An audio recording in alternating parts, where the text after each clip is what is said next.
Hi there, my name is Marcus, and I blow glass. Today, we're going to be making this bouquet cup. Now, I've been working on this video for about a month and a half, so I hope you like it. It turned out a little bit longer than I initially intended, so I've broken it up into multiple sections to make it easier to watch, and to make it easier for me to release. We're going to start by heating up this striking china white and pulling down some stringers. Now, a striking color is any color that changes color when you heat it up. So this white goes from translucent to opaque. And a stringer is this. It's just a thin, straight rod of glass. The speed at which I pull these stringers will determine the diameter, and I'm going to want a variety of both thin and thicker pieces for my petals. Here's what I ended up with. Next, we're going to need a glass tube. This is some 38mm heavy wall, and it has a little scratch on it, but we're not going to worry about that for this demo. I've got some lens cleaner here, and I'm just going to spray that on and wipe down this glass, make sure that it's nice and clean. I don't want any particles on there.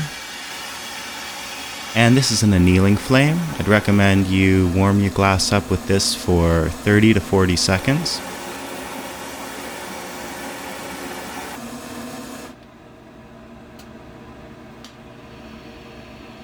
Once it's pre-warmed, we can use a neutral flame with equal parts oxygen and propane to begin heating it up. Now, throughout this glass video, I will be editing it just like that to make it quicker for you to watch. I hope that's alright. We'll get the tube nice and hot, and then we're going to blow it into a bubble. We want the tip of our bubble to be the thinnest, with a nice even gradient going into the back wall of this tube. You'll see in a sec.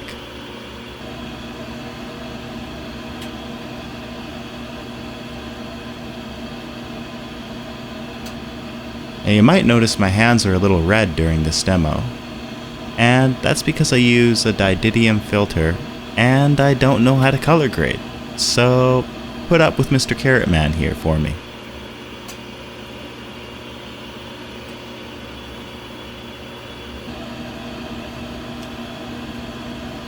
And I apologize, but I kind of missed this shot of me blowing out this piece. But I think you get the idea. You just kind of want a nice even bubble. Something like this.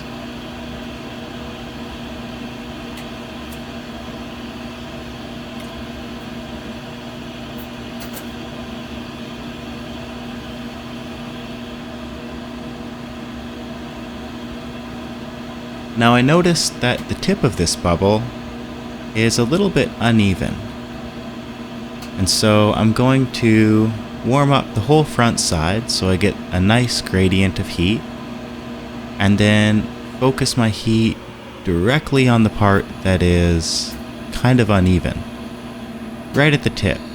You can see it right there as I turn it.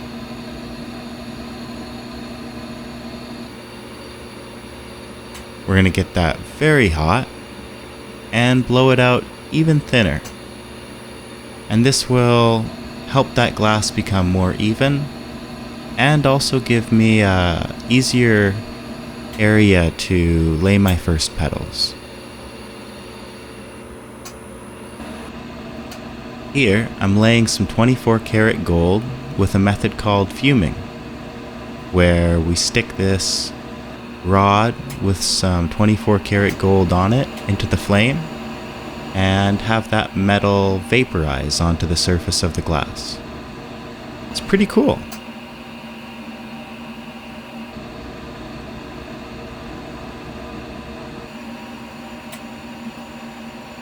You can really see the fiber optics carry that light through that rod.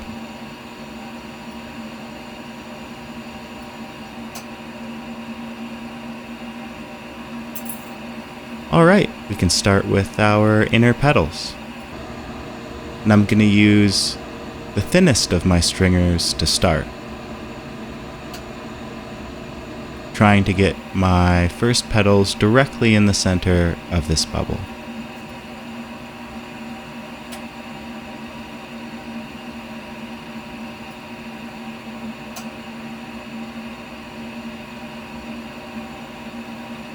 We're going to want to lay our petals interlocking if possible, but in the beginning it's less important than at the end. So just kind of get them on there and play around with controlling the glass. We're also going to want to work in odd numbers as much as possible. So 3 petals or 5. And I do use 2 in the center, but as we work our way out, we're going to want more odd numbers.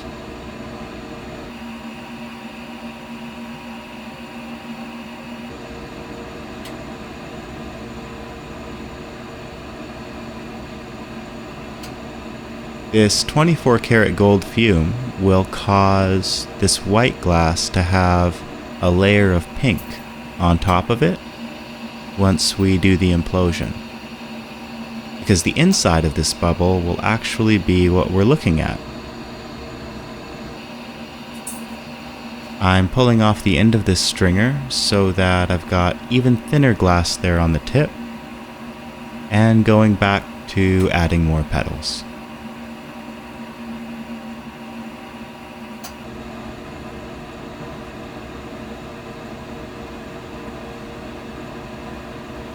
I like to give the stringer quite a lot of wobble as I'm laying it down, so that the petals have a ruffled or frilly look to them. I also want the center of my petal to be curved, and this emulates how a petal sort of folds out with gravity in nature.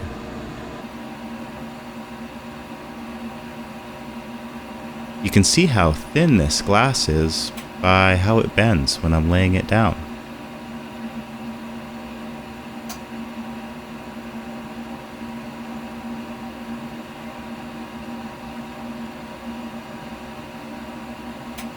And in between laying all of these rings of petals, I am flashing the piece, or getting the whole thing hot with a larger flame, and this will prevent the glass from cracking.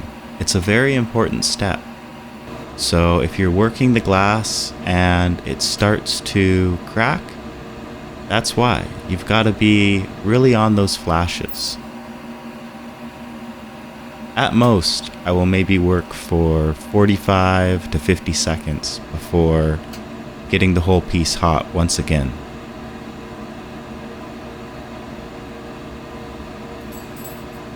So here I come back, getting the whole piece nice and warm.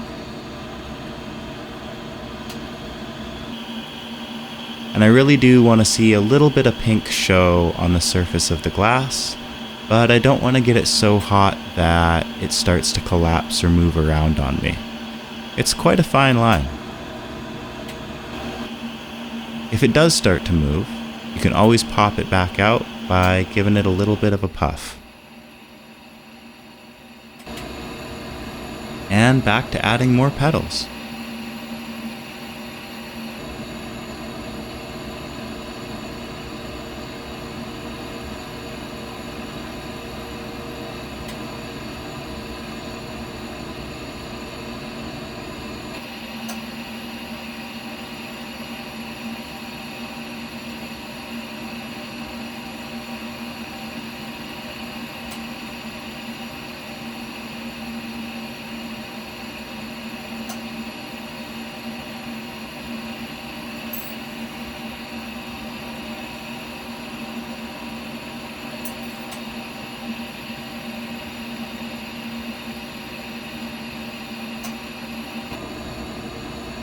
I'm usually keeping my flame kind of on the surface of the bubble, just ahead of where I'm laying my petals down, and this makes it easier to control that very thin glass stringer.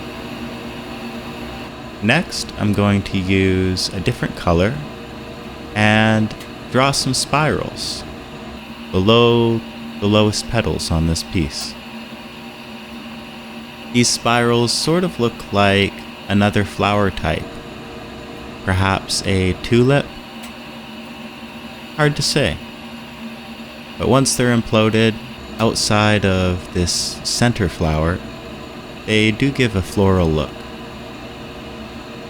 Because these spirals are a little bit thicker, I'm going to heat them up and make sure that they're well melted in so that the glass doesn't crack. Next, I'm using some green glass. This is jade green. And I'm just applying it below the lower set of petals to sort of emulate what might be leaves.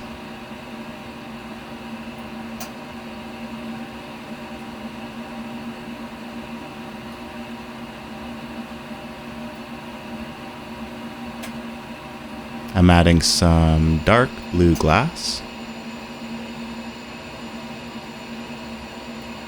in horizontal lines.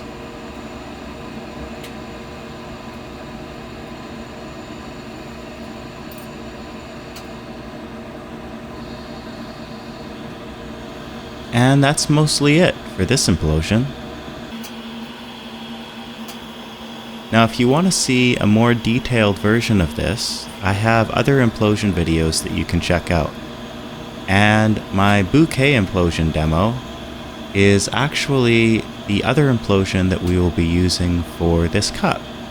So if you're curious, head over there and check out that video as well. Now I'm going to want to add some thickness behind this piece and create an area that I can implode into. So I'm warming up this glass and blowing it out a bit.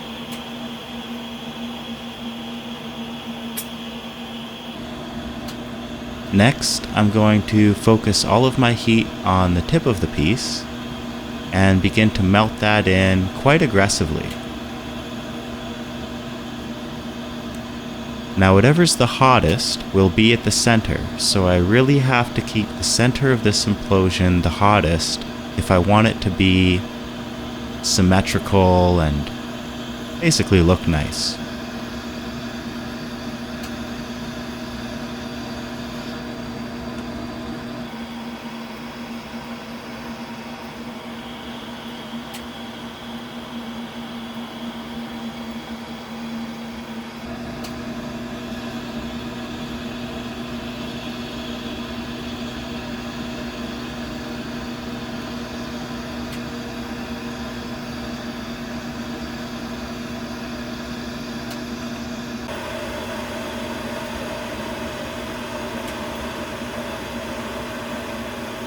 Here we are letting that glass get nice and concave.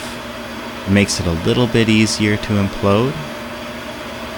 And at the same time, I'm really trying to make sure that my rotation is nice and even and allowing a gradient of heat to splash onto the back wall of the implosion so that this molten glass at the front has somewhere to go. You don't want just the tip hot. You've really got to work that heat back into the piece as well. A nice slow rotation will cause that glass to fall back on itself as well. And then we can compress it onto some graphite.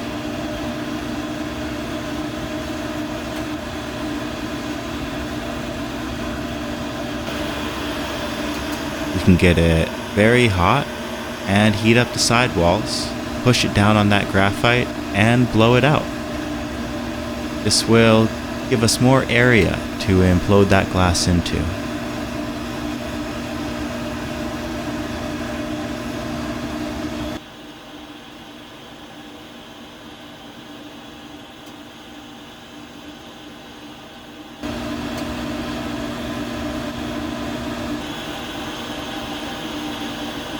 You can start to see the flower form here.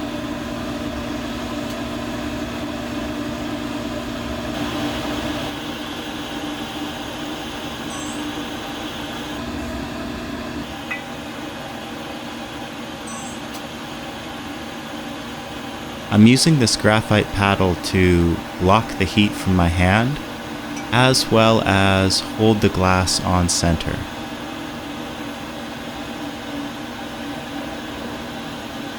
And compressing as needed.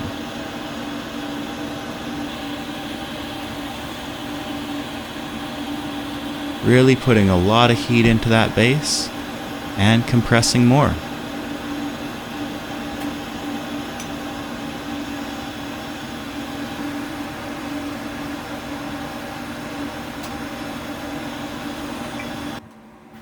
And here's our finished implosion.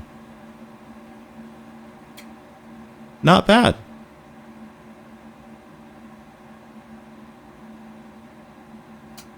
Well, thank you so much for watching the video. I hope you enjoyed it. If you did, consider liking and subscribing, and leave me a comment letting me know what you thought. I'll see you in part 2.